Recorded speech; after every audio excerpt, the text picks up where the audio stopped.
Kegagalan itu nggak boleh dipandang dari hasil. Hasilnya gagal, selama lu bisa ambil lesson learn-nya dan lu berproses, lu menang.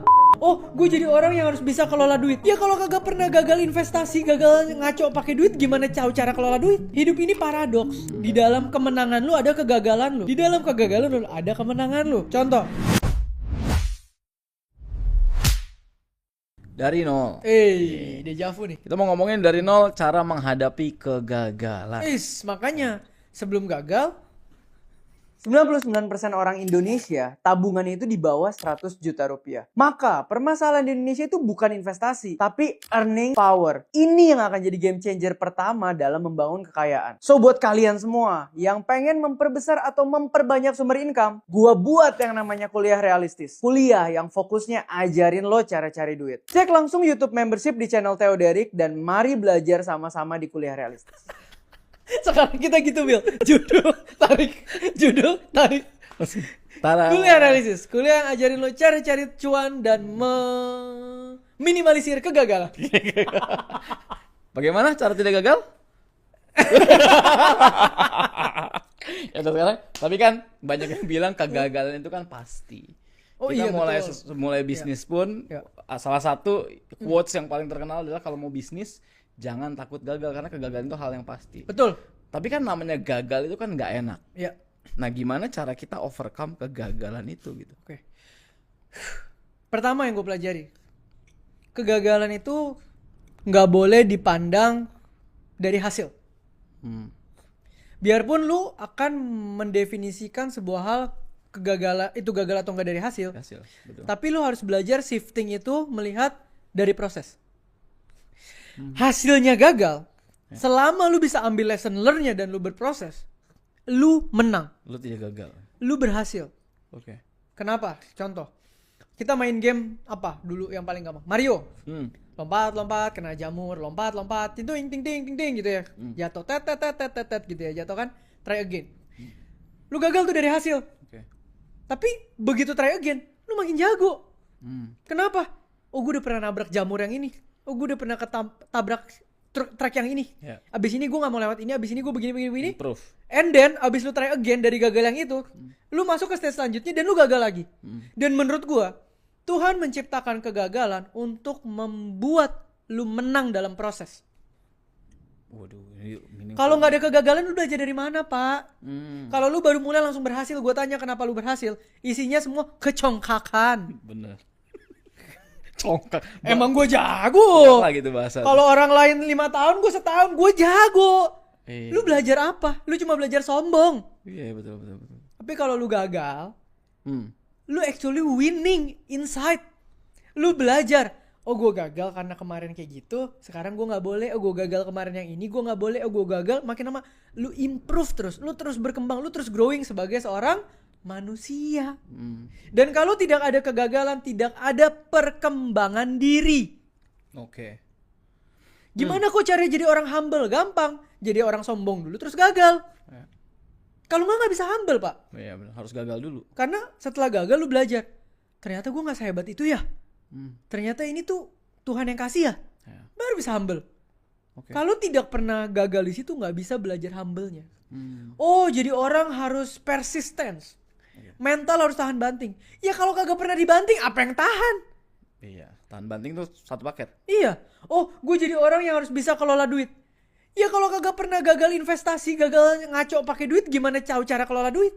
Oke. Hidup ini paradoks. Di dalam kemenangan lu ada kegagalan lu. Di dalam kegagalan lu ada kemenangan lu. Contoh, orang 2 tahun jeder hoki, bleger jadi sukses. Sombong. Ya, gak punya pondasi. Ya, gak ngerti cara berelasi. Gak ngerti cara ngelola berkat yang dia udah punya. Kelihatannya dia berhasil. Dalamnya gagal. Karena begitu abis ini dia jatuh, gimana dia mulai lagi? Iya, betul. Orang yang lu bilang, oh dia gagal. Tapi dia belajar. Dia kan ada waktunya, dia berhasil. Dia menang, dia tahu cara naik lagi. Nice. Hidup ini tuh paradoks, lu gak bisa lihat. Makanya kenapa gue bilang, lihat sesuatu dari hasil doang, itu sangat shallow. Sangat permukaan. Karena sebetulnya yang dibentuk itu apa yang ada di dalam. Dari penjelasan lu sebetulnya arti kegagalan itu sesuatu hal yang jadinya positif gitu ya. Lu memang positif. Padahal kan kegagalan mayoritas orang bilang itu kan hal yang negatif karena gagal kan ada Kalau berhasil, orang ada. tua gue tidak gagal dan bercerai, Hmm. tidak ada gue yang sekarang. Ya. Oke, yang menarik adalah gini, Teh. Gitu loh. Gimana cara membuat point of view kita berbeda? Sedangkan gue yakin banyak orang tuh memandang kegagalan adalah sesuatu hal yang jelek doang. Gitu. Ini susah. Gue akan ngomong terkesan religi. Tapi ini gue disclaimer dulu. Gue gak ada maksud ke sana. Tapi apa yang membuat pola pikir kita berbeda adalah apa yang kita pegang dan kita masukkan ke dalam kepala kita tiap hari. Apa Kalau ya? yang gue masukin ke dalam hidup gue, kegagalan adalah sebuah kesalahan. Dan gue blaming diri sendiri. Setelah 10 tahun gagal, gue bunuh diri. Tapi ketika gue menerima bahwa kegagalan ini proses pembentukan Tuhan, setelah 10 tahun gue gagal, gue berhasil. Ada bedanya di sana. Tergantung apa yang lo pegang. Oke. Apa yang lo pegang akan menentukan how you respond terhadap sebuah hal. Jadi kalau tanya gue, kok lo bisa punya POV beda-beda dan positif? Ya karena gue ambil dari sumber yang paling positif. Oke. Yang memang menciptakannya seperti ini. Ya kok tanya gue kenapa? Beda. Ya begini. Kemarin lu lucu banget Bel, lu ngomong sama gue apa? Lu tidak pernah self-claim lu itu wise. Ya. Dan lu tidak pernah ngepost ayat apapun tentang wisdom. Atau even bahas Salomo. Ya. And yet semua orang komennya lu bijak. Ya. Tapi ada juga orang yang bisa ngepost tentang Salomo terus dengan all the wisdom. Nggak ada yang bilang dia bijak. Ya. Itu kan lucu Bil. Betul. Karena ya ada dua hikmat kan di dunia ini. Karena wisdomnya dia dari luar dan wisdomnya gue dibentuk Tuhan di dalam. Dan itu bukan ibaratnya bukan dari lu. Bukan. Ya, nice. Gitu loh. Nah ini yang gue pengen teman-teman dengar dan tahu bahwa kenapa gue bilang yang penting survive. Selama lu survive, Tuhan terus bentuk lu. Selama lu survive, Tuhan terus jalan tuh proses pembentukan. Yang penting jangan lu gagal, lu cuma dapet depresinya. Nah itu. Lu harus ada lesson learn-nya, lu harus tahu what's next-nya. Ya. Gitu loh. Nah itu kan ibaratnya banyak orang mungkin yang dengar, ini kan Theo Derek yang sekarang. Iya. Memandang kegagalan seperti itu. Betul. Nah Theo Derek yang dulu, apakah waktu gagal langsung berpikir, oh ini proses, oh ini pembelajaran, nah ini. Nah itu boleh cerita nggak? Lu pertama kali gagal gimana? Frustrasi atau enggak? Dan gimana lu overcome akhirnya dan punya mindset yang kayak gini? Dulu gue sering gagal dan gue depresi. Dan gue frustasi. And then apa yang lu lakukan? Yang gue lakukan ya balik lagi tadi apa yang gue pegang.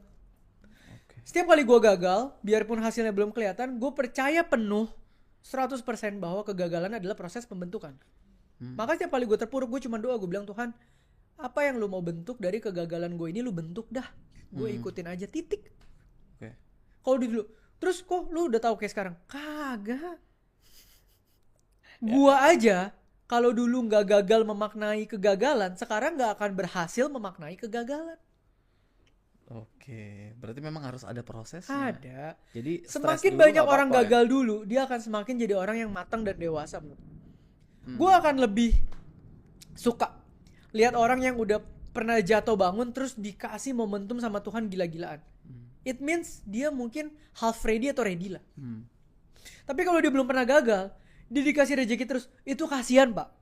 Itu kayak orang lu kasih naik gunung terus, habis ini jatuh, bup, mati. Karena sekali jatuh nggak ada Ekstrim pegangan. jadinya. Dan ada nggak orang yang tidak jatuh? Nggak ada. Ada nggak orang yang tidak naik? Nggak ada. Setiap orang itu berputar. Problemnya adalah ketika lu naik, lu belajar apa? Ketika lu jatuh, lu belajar apa? Yang gue bilang sama lu, Bill.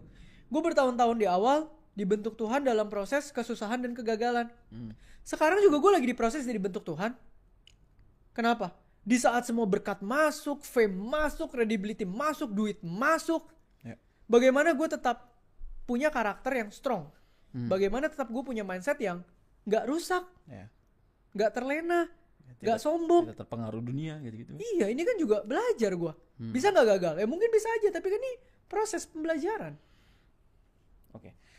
Oke nih, kalau gitu pertanyaan gini. Gimana cara banyak orang yang mungkin stay di mereka gagal, mereka stay dengan kegagalan mereka, mereka stay dengan mental gagal mereka dan akhirnya membuat mereka putus asa yang lu bilang tadi. Apa yang membuat, karena feelings itu kan valid. Betul nggak? Enggak, feelings gak valid. Nggak valid. Karena kan sedihnya langsung. Enggak. Feelings Nggak itu determined by otak itu 90%.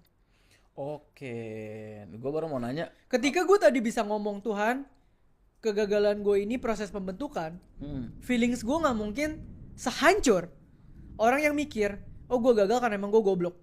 Beda pasti. Ah. Gue besok paginya udah bisa bangun lagi, maju lagi. Iya. Yang mikir gue gagal karena gue goblok dan nyalain diri sendiri, bisa 3 minggu lagi, Pak. Iya, betul. Baru keluar kamar. Nah, tapi kalau orang berpikir ketika gagal memang itu bagian dari proses. Tapi kan sebetulnya kadang-kadang kita gagal juga ada kesalahan dari kita. Nah, makanya jangan pernah ngerasa diri lu pinter. Gue sampai sekarang selalu ngerasa diri gue goblok. Orang goblok yang tiap hari belajar.